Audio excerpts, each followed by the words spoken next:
mengejar hasil saja. Mereka lupa bahwa yang namanya pertanian itu kan nyari untung atau nyari cuan gitu loh ceritanya. Petani kita itu mereka mau susah payah bertani, mengeluarkan biaya besar berbulan-bulan, investasi di lahan itu apa tujuannya?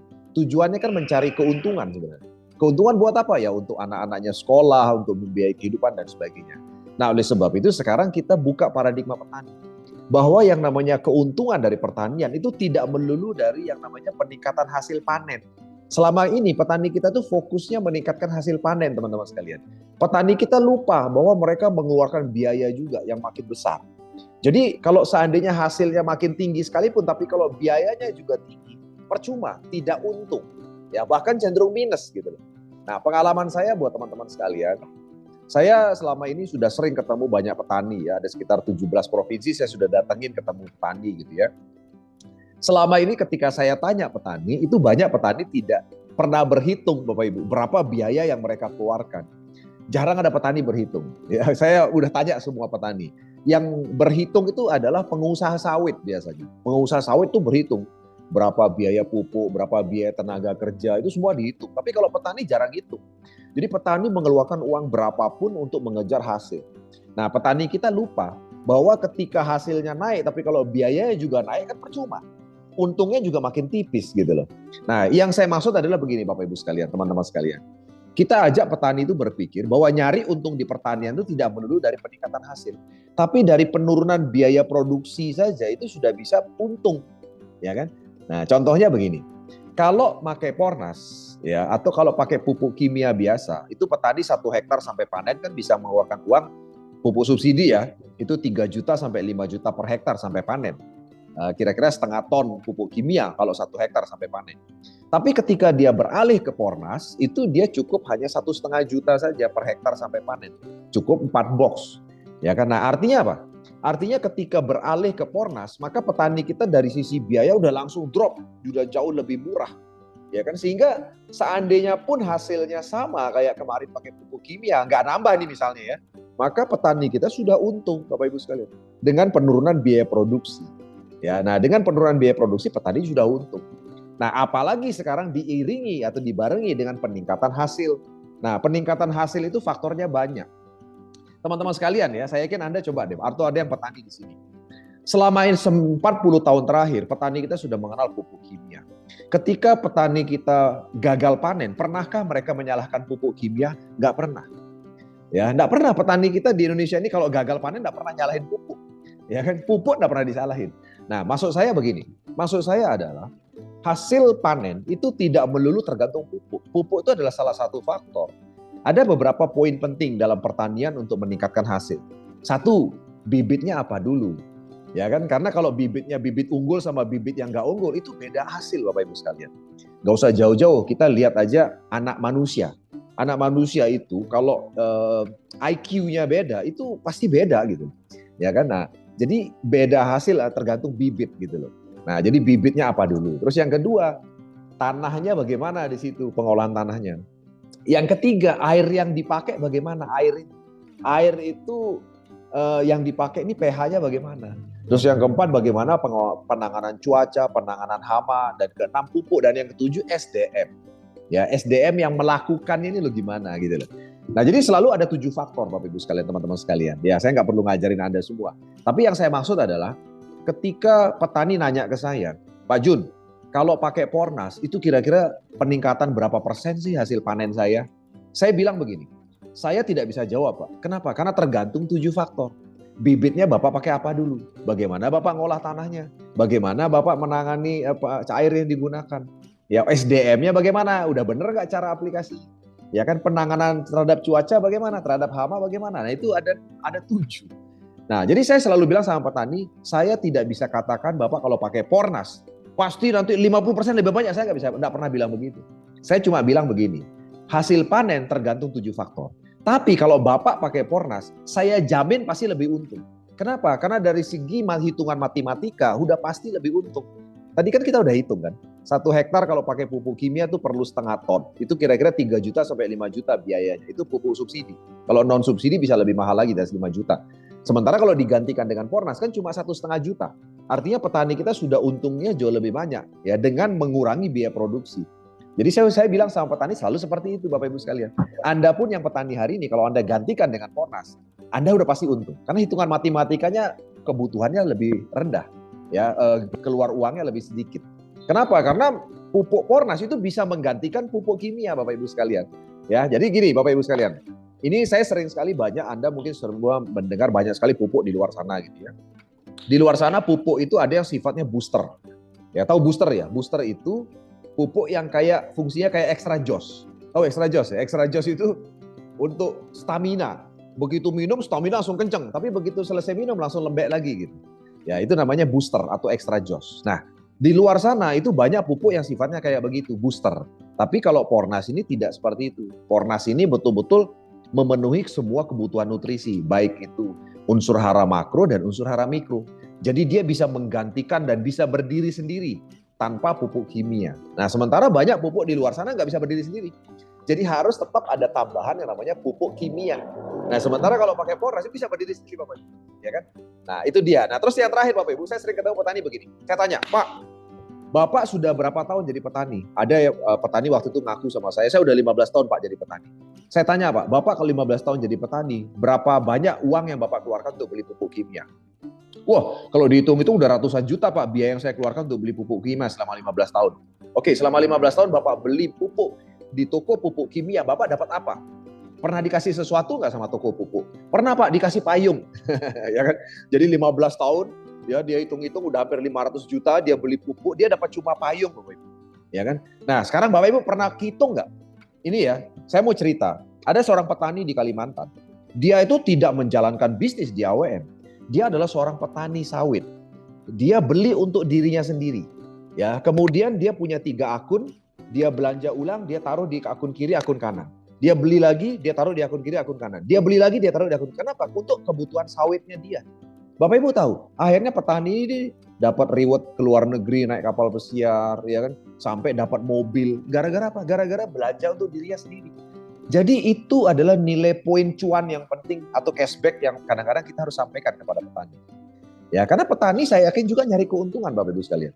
Seperti yang saya bilang tadi, selama ini beli pupuk dapat apa? Ya dapat cuma payung, dapat baju kaos.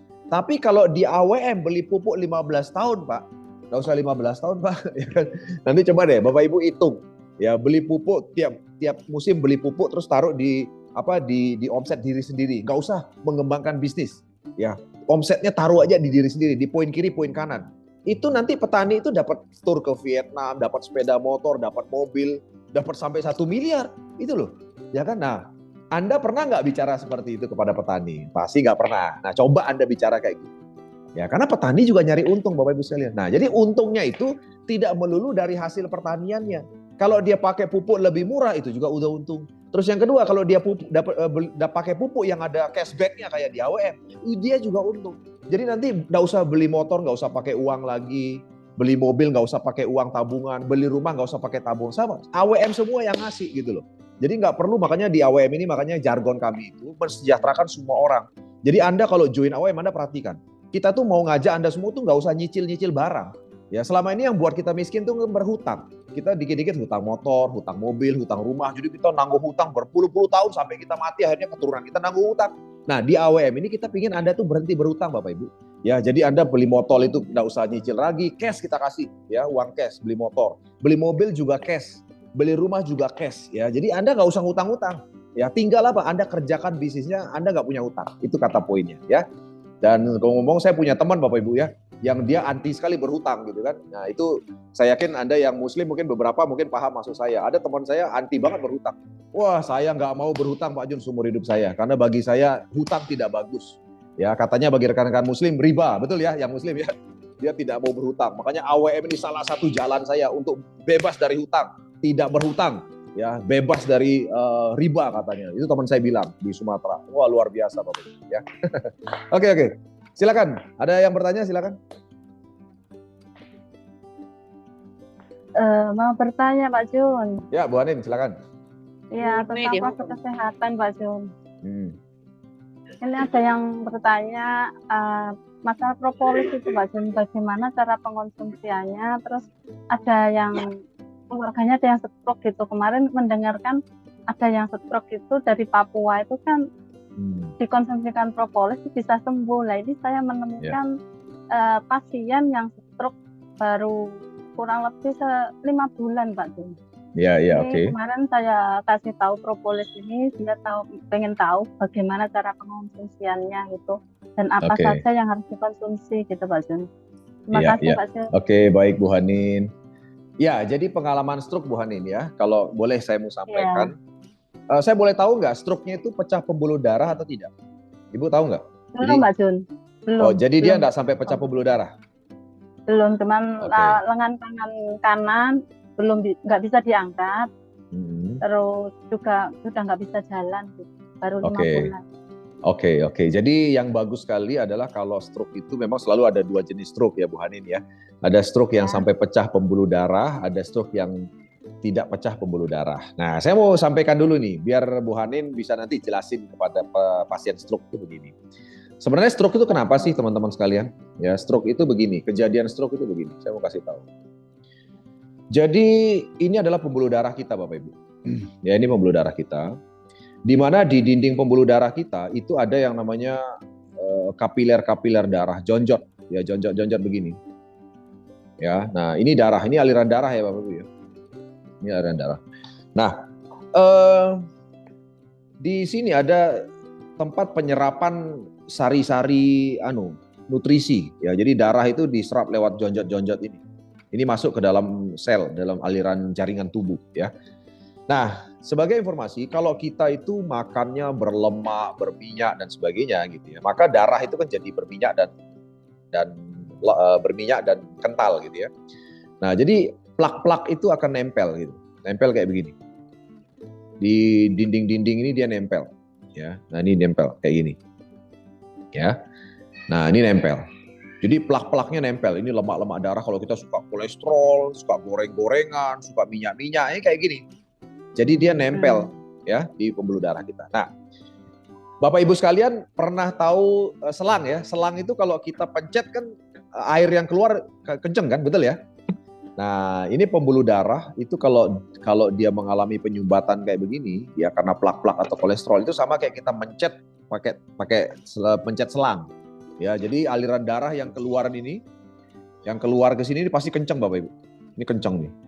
Nah, makanya tanda-tandanya orang yang mau kena stroke itu pertama, kalau Anda cek aliran darah atau tekanan darahnya itu tekanan darahnya tinggi. Nah, kenapa tekanan darahnya tinggi? Ya karena begini, karena dia kayak selang dipencet.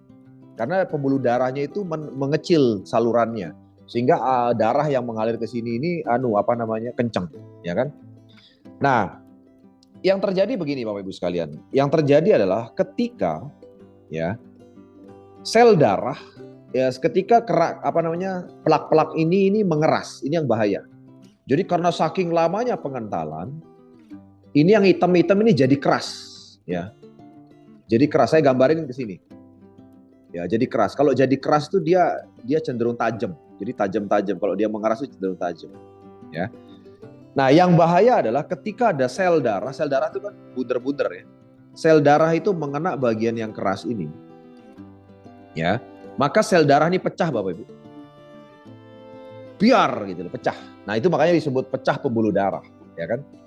Nah, kalau dia pecah, Bapak Ibu pernah nggak ini ya? Kalau Bapak Ibu tusuk tangan Anda pakai jarum, maka keluar darah yang langsung dengan cepat darah itu membeku kan? Karena sel darah kita tuh punya satu kemampuan membekukan diri dengan cepat. Nah, demikian dengan sel darah. Jadi sel darah ini begitu pecah Bapak Ibu kena plak-plak tadi, dia langsung membeku. Jadi membeku di sini nih. Nih. Jadi begitu dia pecah plar, dengan waktu sekian berdetik dia akan membeku. Nah, ini akan menghambat aliran darah Bapak Ibu. Ya, menghambat aliran darah. Nah, ketika aliran darah ini terhambat, tak suruh dengerin dulu ya. Nanti pas bisa di off dulu. Halo, yang lain boleh di off dulu. Oke. Bentar ya. Nah, itu ya. Bu Hanin masih simak, Bu Hanin? Masih simak ya? Halo, Bu Hanin? Masih, Pak. Masih simak, Pak. Nah, jadi ketika dia membeku, maka aliran darah ini terhenti. Nah, kalau pembuluh darah ini ke arah jantung, maka terjadilah serangan jantung. Kalau ini ke arah otak, nah terjadilah serangan stroke. Ya, kalau ke arah jantung dia disebut kena jantung koroner gitu biasanya. Nah, kalau ke arah otak dia langsung hilang kesadarannya, langsung pingsan, nah itu stroke, ya kan? Nah, jadi dampak ini bisa berdampak ada dua hal. Yang pertama adalah pembuluh darahnya ini sampai pecah karena ini digencet terus oleh pembuluh darah sehingga ini akhirnya pecah. Nah, kalau udah pecah ini yang susah. Karena pembuluh darah pecah ini penyembuhannya lama sekali, ya. Dan setahu saya biasanya pembuluh darah pecah itu seumur hidup biasanya lumpuh, ya kan. Tapi kalau sampai belum pecah pembuluh darah, nah itu masih bisa kita terapi, ya. Artinya tidak ada pecah pembuluh darah itu masih bisa kita selesaikan, ya. Kita bisa bantu. Oke, nah ini beruntung Bu Hanin pasiennya belum sampai pecah pembuluh darah, ya. Nah jadi terapinya Bu Hanin saran saya adalah yang pertama Bu Hanin ya, itu diberikan dengan bioenergi Bu Hanin. Bioenergi, ya bioenergi atau pil hitam, ya. Nah bioenergi atau pil hitam ini saran saya konsumsi 4 pil sehari, ya. Jadi 2 malam mau tidur sama 2 pagi baru bangun tidur Bu Hanin, ya. Nah, kalau propolisnya itu gimana Pak? Ya sebentar, saya ini bioenergi dulu, maksudnya bioenergi dan propolis disarankan. Nah ini bioenergi dulu ya Bu ya. Nah, kalau pil hitam ini caranya Bu, Ibu ambil air panas kira-kira 150 sampai 200 mili. Panas ya Bu. Nah, Ibu cemplung pilnya di situ, cemplungin pilnya. Nah, cemplungkan pil hitam itu kan keras kan Bu, betul ya Bu ya. Nah, jadi kalau dicemplungin di dalam air panas itu tunggu sampai dia pecah, baru diminum, ya dikonsumsi. Jadi 2 malam sebelum tidur sama 2 pagi baru bangun. Nah pil hitam ini buat apa? Pil hitam ini untuk memperbaiki selnya yang sudah rusak, ya kan? Jadi ada kerusakan sel baik di pembuluh darah maupun di organ, ya yang sudah rusak itu diperbaiki dengan ini. Nah termasuk dia juga berfungsi untuk membantu menggelontor ini Bu, penyumbatan di pembuluh darah. Ya, karena bioenergi ini ada beberapa kandungan yang sangat bagus untuk menggelontor penyumbatan di pembuluh darah. Ya, nah kemudian ditambahkan dengan propolis. Untuk apa? Propolis ini untuk penguatan Bu, menguatkan sel. Tujuannya apa? Agar dia bisa bergerak lagi, karena kan dia udah agak lumpuh nih. Ya, dikuatkan selnya. Caranya gimana? Caranya adalah kasih aja Bu langsung di bawah lidah, biar cepat. Di bawah lidah ditetesin, 1 hari 5 tetes saja Bu, 5 tetes sehari. 5 tetes sampai 10 tetes boleh Bu. Ya. Nah, itu per 1 hari berapa kali 5 tetes itu Pak? 5 tetes sampai 10 tetes bisa 2 sampai 3 kali sehari. Oh, siap Pak ya. Ya, nah jadi itu untuk propolis dan kalau bisa memang ditambahkan dengan bioenergi ya Bu ya. Kalau bisa ya.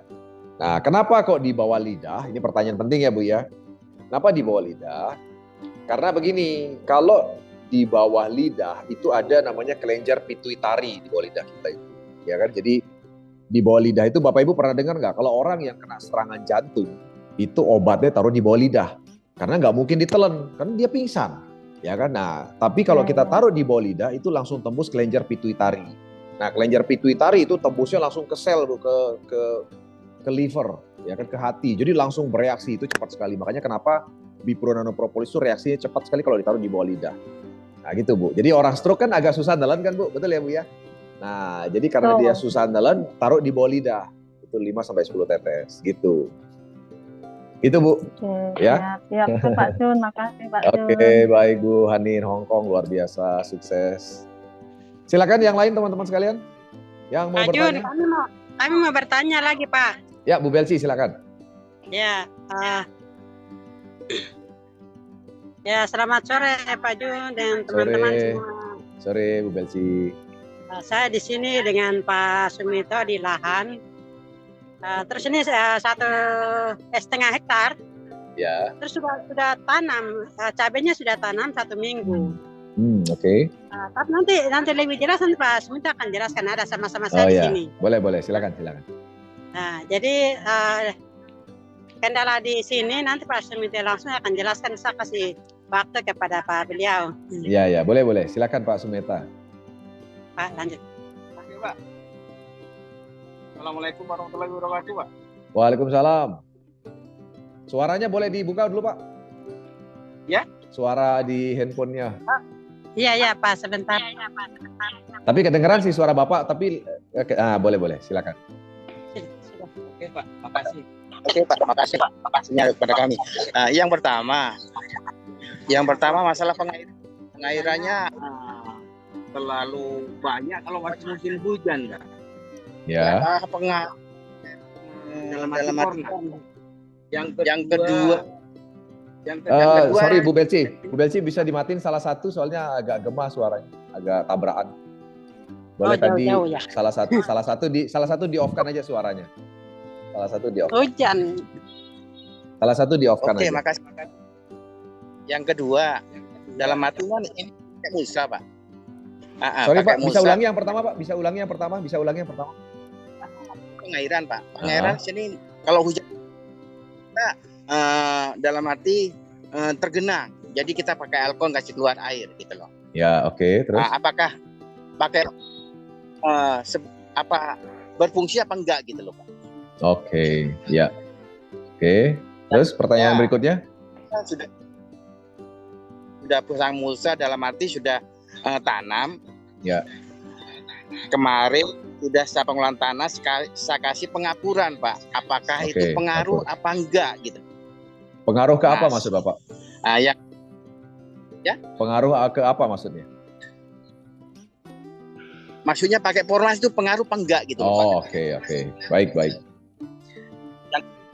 Yang ketiga, yang setengahnya ini kan sudah tanam, Pak. Dia pakai petisida. Iya. Apa nanti kedepannya yang pakai Pornas ini ada tantangannya enggak gitu loh, Pak? Ada apa, Pak? Tantangannya enggak? Apa tandangan? Apa sih, Pak? Tandangan? Sama cabai juga bagus sebelah, setengah hektar, Pak. Jadi ya, dia sebelahnya Pak, dengan pakai pestisida, pestisida. Jadi apakah yang ini pengaruh apa enggak gitu, Pak? Oke. Maksudnya pengaruh atau tidak ke lahan Bapak yang sebelahnya gitu ya? Takutnya menular ke sebelah gitu, Pak. Masalahnya pakai pestisida sebelah. Oke. Baik. Cukup Pak Sumeta. Kalau hujan deras itu.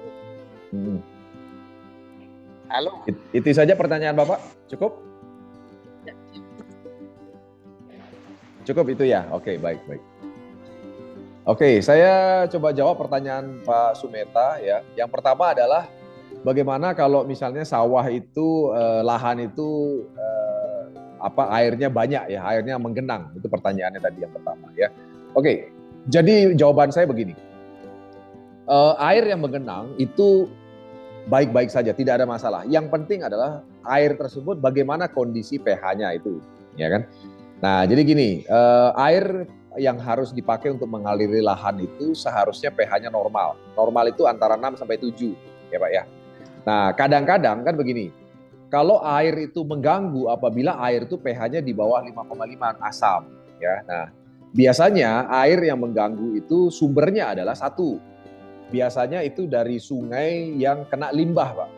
Ya, kalau sungai itu kena limbah, baik itu limbah industri ataupun limbah rumah tangga. Nah, itu kalau masuk ke lahan pertanian Bapak, nah itu biasanya pH-nya asam, Pak. Ya kan? Nah, kalau air yang seperti itu yang mengairi lahan Bapak, itu pasti akan pengaruh ke tanaman, Pak. Itu pasti, karena pH-nya asam. Ya, itu yang pertama. Terus yang kedua, tadi Pak Sumeta juga sempat nyinggung masalah lahan sebelah yang menggunakan pestisida kimia ya. Nah, jadi itu hanya akan pengaruh apabila, ya ini salah satunya, apabila pestisida tersebut itu kena aliran airnya tadi, dan aliran airnya masuk ke lahan Bapak, itu pasti akan pengaruh, ya kan? Nah, tapi kalau tidak ada masalah, ya kan? Nah, jadi ini Bu Teti bilang, betul, air hujan pun kadang-kadang ya Bu Teti, kita bicara air hujan sekarang. Pak Sumeta pernah nggak air hujan itu Bapak tadah, Pak? Bapak tadah, taruh di tangan, terus Bapak coba rasain air hujan. Air hujan sekarang tuh agak asam-asam kan Pak? Betul ya Pak ya? Nah, kenapa agak asam-asam? Karena air hujan sekarang kita itu campur sama polusi di atas Pak, di udara itu kan banyak polusi ya kan? Banyak asamnya. Nah, jadi ketika dia turun ke tanah, itu kadang-kadang Pak, air hujan itu justru jadi asam yang membunuh tanaman. Nah, ini yang kita harus sadari. Nah, jadi betul sekali tadi kata Pak Sumelta, itu bagus Pak. Bapak menerapkan kapur pada saat pengolahan tanah itu bagus Pak. Kenapa bagus? Karena kapur itu bisa membantu mengatasi pH air dan pH tanah yang asam, ya kan?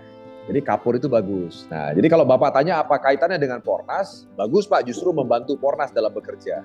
Kenapa? Karena dengan pH tanah ya, pH tanah yang bagus tadi itu yang normal itu Pornas akan bekerja dengan lebih optimal Pak dibandingkan kalau pH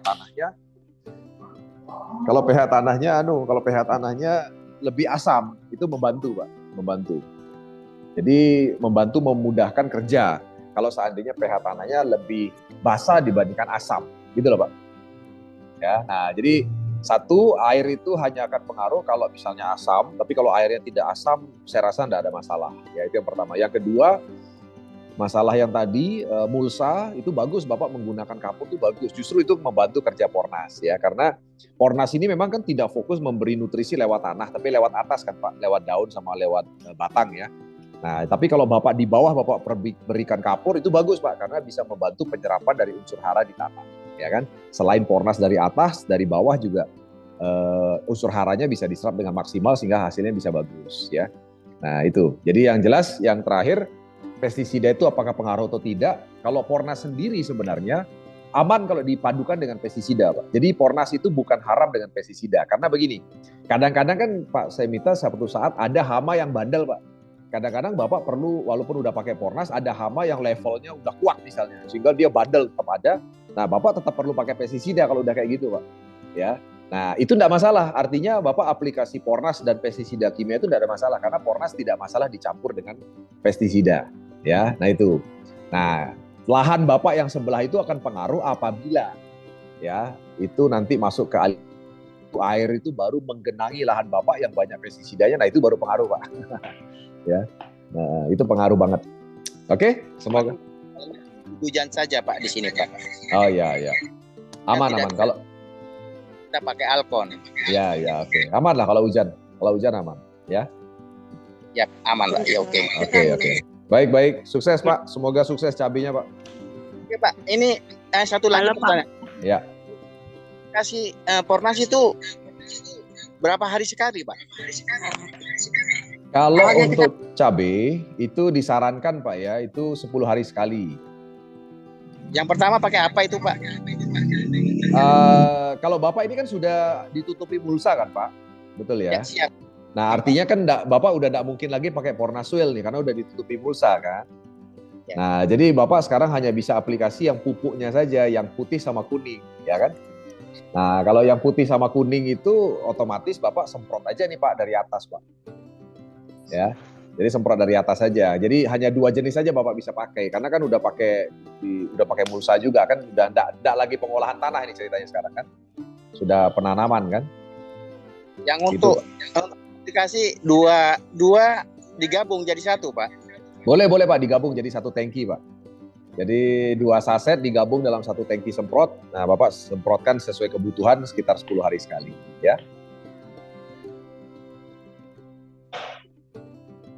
Oke,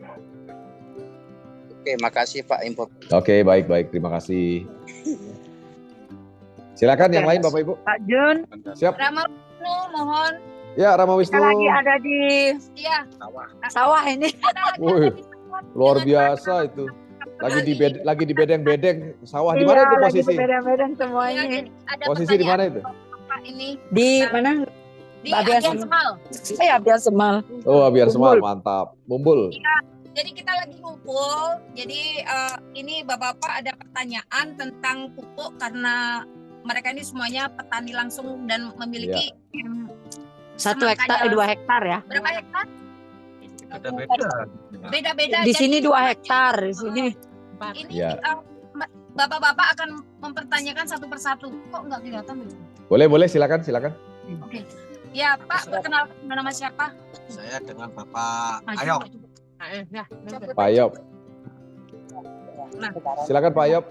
Yang saya pertanyakan itu masalah virus. Ya, oke. Penyakitnya itu. Semangka itu kan sekarang virusnya virus keriting sama melon itu. Iya, oke. Penanggulangannya itu gimana? Oke, baik. Pak Ayop ya. Pak Ayop asli mana nih? Kayaknya bukan orang Bali ya, orang Jawa ya. Jember ya. Ya. Kelihatan logatnya bukan orang Bali ya. Ya. Pak Ayop, jadi gini. Kita sebut hama atau penyakit itu ada 2 jenis ya Pak ya. Jadi kalau kita sebut hama itu biasanya adalah dari luar, binatang Pak, binatang. Nah, binatang itu dari luar, jadi kayak burung, tikus, siput, ya kan, kemudian kutu itu dari luar ya Pak ya. Nah, kalau kita sebut penyakit itu biasanya virus, ya bakteri, sama jamur itu kita sebut sebagai penyakit. Nah, ini kita samakan dulu persepsinya ya Pak ya. Nah, virus, hama, virus, bakteri dan jamur itu sumbernya semua dari tanah Pak. Sumbernya semua dari tanah, ya kan? Nah, artinya tanah yang biasanya menggunakan, Bapak selama ini pakai pupuk kandang nggak? Atau pupuk kompos? Nggak pakai ya? Oke. Kalau pakai pupuk kimia? Biasa, udah sering. Pakai ya? Oke, baik. Nah, jadi satu hal yang sering terjadi di tanah kita ini adalah ketika sudah sering menggunakan pupuk kimia, maka residu kimia itu kan tidak akan tersisa di tanah Pak. Tidak semua bisa diserap oleh akar. Ya, kebanyakan 70% itu sisa di tanah. Nah, jadi dengan adanya sisa residu kimia di tanah, itu maka yang terjadi adalah, pertama Pak, cacing dan mikroba atau bakteri baik itu akan mati Pak. Ya kan? Jadi mikroba atau bakteri-bakteri baik yang dibutuhkan oleh tanah itu akan mati.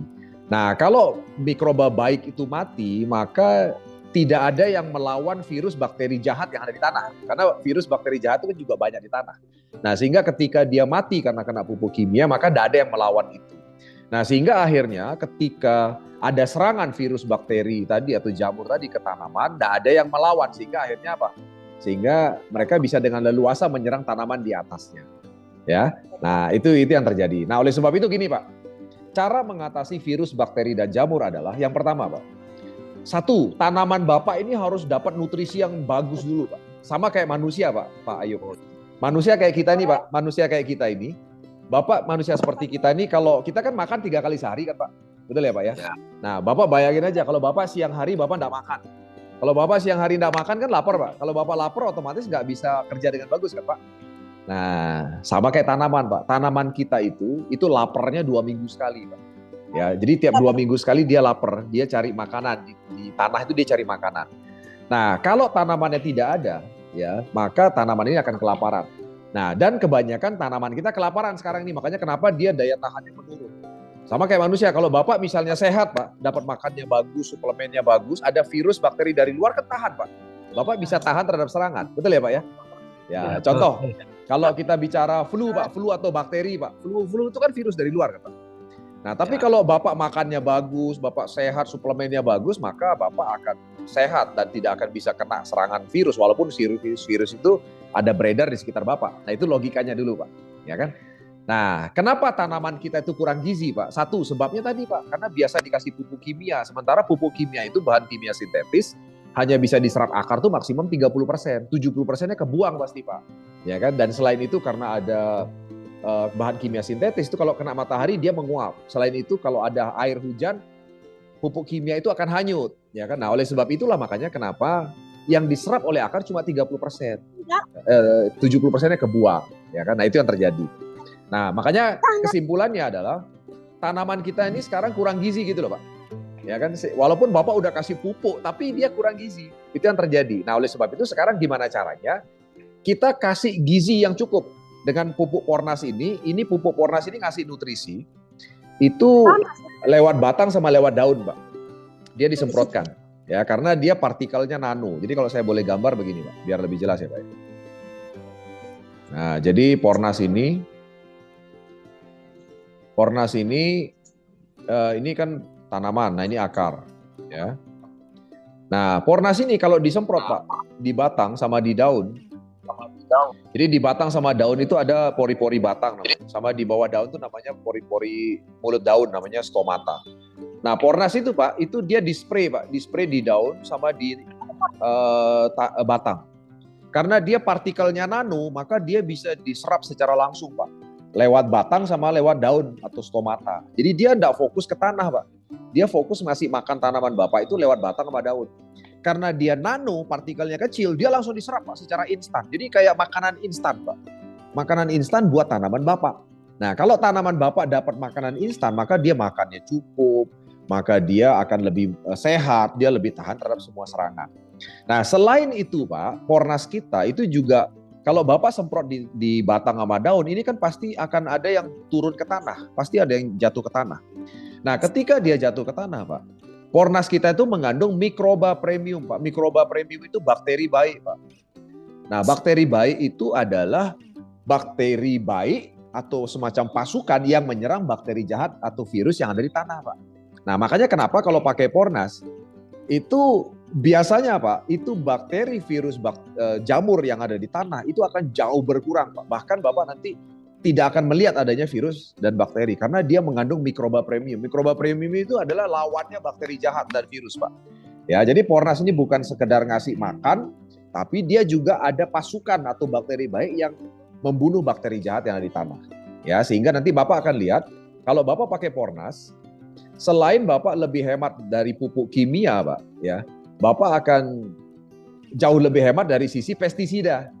Ya, pestisida itu kan ada 3 jenis, Pak. Kalau insektisida untuk membunuh hama, kalau fungisida untuk bunuh jamur, kalau bakterisida atau virusida ya untuk bunuh bakteri sama virus. Nah, jadi 3-tiganya ini nanti berkurang jauh Pak kalau Bapak pakai Pornas. Udah pupuk kimianya hemat, pestisidanya juga jauh berkurang. Jadi Bapak lebih untung Pak.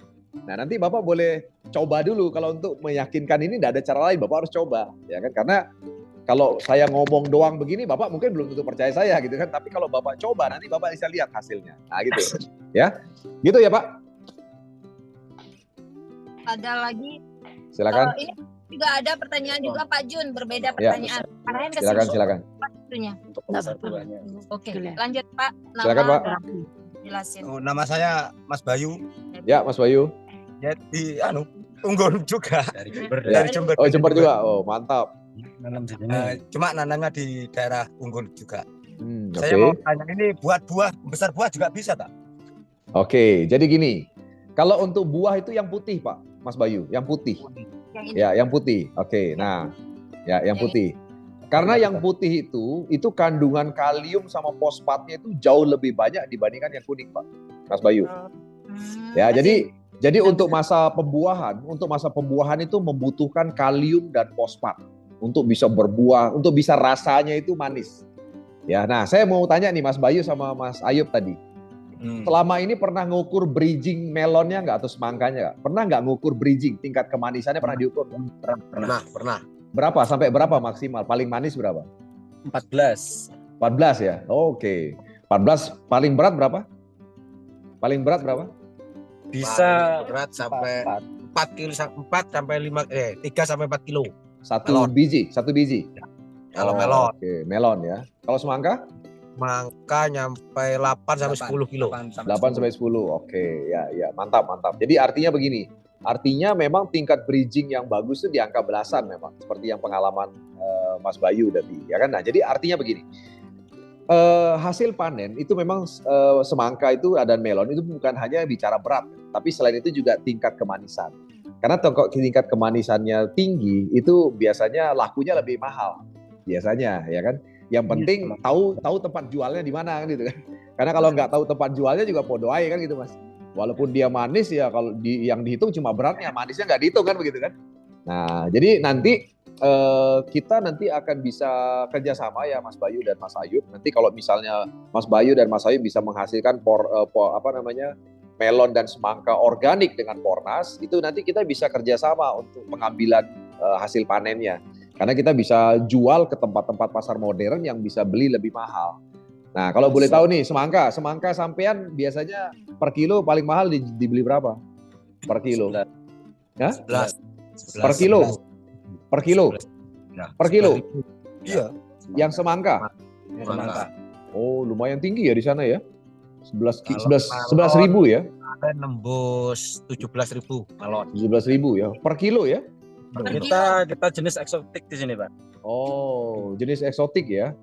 Oh, berarti Iya. memang jenis khusus kayak itu, saya baru dengar itu. Ya, Enggak juga sih. enggak juga ya? Ya, kita 6 rata-rata, cuma kan kita kebanyakan masuk langsung ke minimarket penjualannya. Oh, langsung minimarket ya? Oh, oke. Oh iya, itu Siapa mantap tahu itu. dari pihak sampean bisa Heeh. lebih harga lebih tinggi kan enggak masalah. Iya. Nggak masalah. Nanti gini, yang jelas begini, yang jelas adalah kalau pengalaman kami juga punya link kan ke minimarket seperti Indomaret, Alfamart, itu mereka lebih pilih punya kita hasil Pornas. Kenapa? Karena dia tahan tuh lebih lama, Mas. Kalau yang pakai kimia itu dia 1 bulan itu katanya udah mulai busuk gitu. Tapi kalau yang pakai Kalau cabai saya pernah pakai memang bagus. Ya. Tapi ini juga bisa buat penyakit bercak daun. Mengurangi. Bisa. Artinya gini, bercak daun itu kan virus juga, Mas. Tadi saya udah cerita. Intinya kalau misalnya tanaman itu dia daya tahannya bagus, itu serangan-serangan itu bisa terbantu. Udah nggak perlu lagi pakai pestisida. Gitu. Berarti Tapi kalau udah masuk, kalau udah apa? kalau udah masuk, maksudnya itu kalau udah daunnya udah kena bercak itu Ya. apa bisa sembuh kalau ini sama ini? Itu bisa mengurangi itu aja. Oke, mungkin itu kita perlu difotokan lebih dalam. Nanti saya tanya formulator ya, Mas. Kalau masalah itu, jadi maksudnya tergantung tingkat penyakitnya kayak apa. Saya nggak bisa jawab sekarang karena kan nggak lihat kejadiannya. Nah, saran saya nanti Mas boleh foto yang detail. Bila perlu video nanti kasih lewat Rama Wisnu atau Juve. Nanti boleh kirim ke saya. Nanti saya tanyakan ke formulator. Soalnya kan saya nggak lihat nih. Kalau saya nggak lihat, saya takut salah jawab. Karena kejadian seperti itu kan ada beberapa kasus yang memungkinkan terjadi. Nanti saya konsultasikan ke formulator, nanti saya jawab. Ya. Oke? Geser ke diri. Baik, silakan. Ada lagi? Silakan Pak Jun, ada lagi satu pertanyaan dari Mas Awang. Dari mana? Silakan Mas Awang. Saya Awan dari Jember juga. Ya, oke Mas Awan, silakan. Masalah terbesar aja yang saya sampaikan aja ya. Pertanyaan saya itu terbesar. Petani sekarang ini di Bali 80% gagal gara-gara keriting. Keriting ya, oke. Jebuk dia keriting. Kebetulan tanaman saya sekarang sudah 1-2. Iya. Itu jalan satu-satunya, kalau kemarin yang sudah cabut mainnya. Ya, oke. Ini cabai ya, Mas ya? Cabai ya, kita bicara cabai. Melon sama semangka. Oh, melon sama semangka, oke. Melon sama semangka. Jadi minta saran apa bisa, misalkan kalau untuk spray, terus terang saya pernah pakai sudah, tapi untuk spray itu masih belum maksimal hasilnya. Rencana saya itu mau saya kocorkan sebelum tanam, itu saya kocor terlebih dahulu, itu gimana? Oke, baik. Oke, itu aja pertanyaannya, Mas? Itu, nah yang lain masih mikir ini, cuma virusnya ini dulu, masalah keriting ini yang terutama. Kegagalan petani di Bali itu 80% saat ini. Ya, oke, baik. Dengan Mas siapa tadi? Sorry, saya lupa. Awan. Mas Awan ya, oke, Mas Awan ya. Jadi saya mau lihatkan sesuatu buat Mas Awan. Seperti yang tadi saya sudah sampaikan bahwa virus, bakteri, penyakit itu semua sumbernya di tanah ya teman-teman. Sumbernya semua dari tanah. Nah, jadi kami sangat menyarankan apabila rekan-rekan sekalian, rekan-rekan petani misalnya ingin maksimal membasmi virus, bakteri, jamur yang ada di tanah. Nah, silakan gunakan ini, Pornas Soil Treatment. Pornas Soil Treatment ini ada 3 kandungan terbaik di dalamnya. Yang pertama zat pengurai residu kimia tanah, ya. Terus yang kedua ada mikroba premium. Nah, mikrobanya kenapa disebut premium? Karena begitu dia kena air, dia berkembang biak menjadi ribuan kali lipat, ya kan? Pornas Soil ini. Nah, makin banyak bakteri baik itu akan menyerang bakteri jahat di tanah. Nah, kita tahu sumber yang tadi yang disebutkan ya, baik penyakit yang tadi disebutkan oleh Mas Awang dan sebagainya, itu semua sumbernya dari tanah awalnya.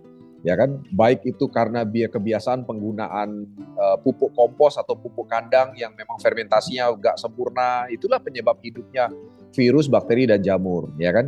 Atau karena sudah terlalu sering menggunakan pupuk dan pestisida kimia sehingga mikroba baiknya mati, ya kan, cacing pergi, sehingga mikroba baiknya nggak ada, maka yang tumbuh di situ adalah bakteri jahat semua, termasuk virus dan juga jamur gitu kan.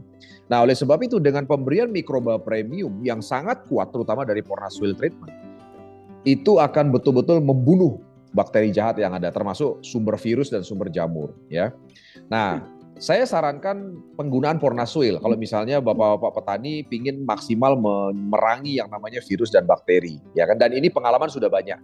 Kami banyak sekali punya pengalaman petani di Banyuwangi itu yang sangat berhasil. Bahkan tadi baru aja ada testimoni di grup ya dari petani Banyuwangi namanya Bu Evi.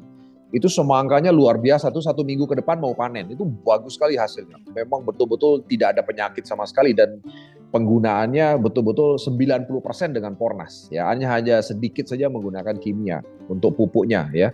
Nah, jadi dan kalau untuk penggunaan Pornas Soil, nah cara untuk pengocoran itu yang ini pakai Mas Awan. Kalau dikocor itu yang ini cara tepatnya.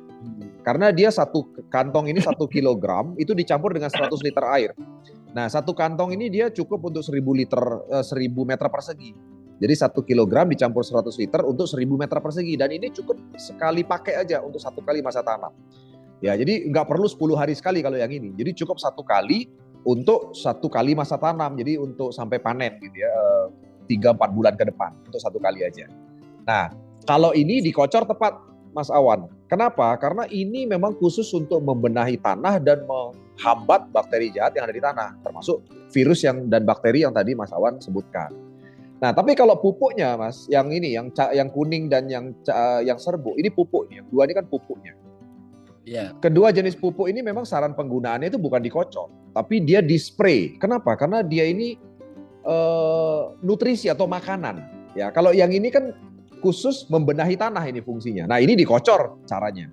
Tapi kalau yang ini memang di spray. Kenapa? Karena dengan di spray maka dia nanonya itu baru bisa diserap oleh tanaman secara instan lewat batang maupun lewat daun. Ya, karena kalau dia tidak dengan cara di spray, dia justru akan lebih lambat. Karena kalau kita kocor berarti kan kita mengandalkan penyerapan dari tanah lagi kalau dikocor. Nah, kelebihan daripada Pornas ini adalah karena dia di spray, dia disebut makanan instan yang langsung diserap lewat batang, lewat daun gitu. Nah, jadi sekali lagi kalau saran saya kalau mau dikocor, fokus sama yang ini aja Mas, yang Pornas Soil. Ya, gitu Mas. Ya Mas ya. Untuk harga bisa ditanyakan di mana ini? Apanya? Untuk harga yang Pornas Soil. Harganya sama, Pornas Soil dengan pupuk Pornas harganya sama, tidak berbeda. Boleh tanya Rama Wisnu dan Bu Juve, itu harganya sama. Jadi produk kita semuanya sama harga, tidak berbeda harga. Ini kalau untuk 1 hektar tanaman itu kira-kira berapa kilo? Kalau 1 hektar, ini kalau aturan normalnya ya, 1 hektar itu perlu 10 kilo Mas, 1 hektar. Ya, 1 hektar, kenapa? Ngeri juga. Nah, saya mau kasih tahu caranya Mas. Nanti ada caranya, bisa difermentasi Mas. Saya kasih tahu caranya. Ya, difermentasi itu gini Mas. Jadi nanti kalau Mas Awan mau hemat gitu ya, itu 1 kilo ya, 1 kilo tadi itu ambil galon aqua, tahu ya, galon aqua ya. Nah, galon aqua itu isi air ya setengah aja, yang 15 liter galon. Yang 15 liter, terus cari kentang rebus. Kentang rebus dulu, kentang 100 gram rebus, kemudian tumbuk sampai halus. Terus masukin di airnya. Nah, setelah masukin air baru cemplungin itu Pornas Soil 1 kilo 1 kantong.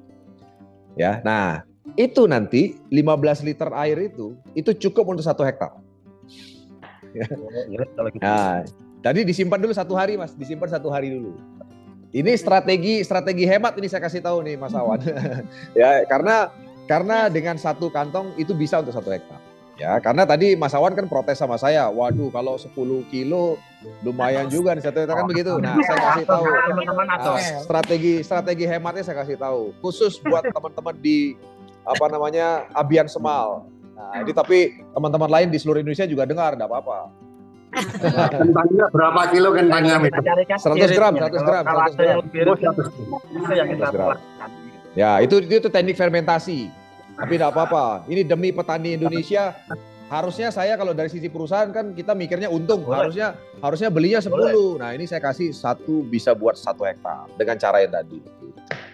Atau untuk semua itu. Nah, itu. Ya, tapi jangan bilang-bilang ya. Jangan bilang-bilang. Jangan bilang-bilang.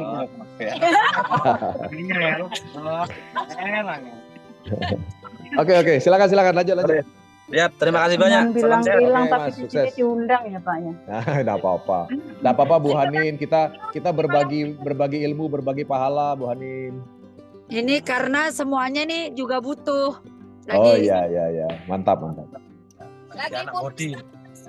juga. Jadi Iya. kalau stamina-nya nggak dijaga, bagaimana semangkanya bisa yang bagus? Luar biasa ini ya, ibu-ibu gaul ini sampai ke lahan pertanian ya. Salam santun para petani muda, sukses selalu. Sukses. Mantap. Enak, ngopi kok enak. Oke, silakan yang lain. Ada lagi?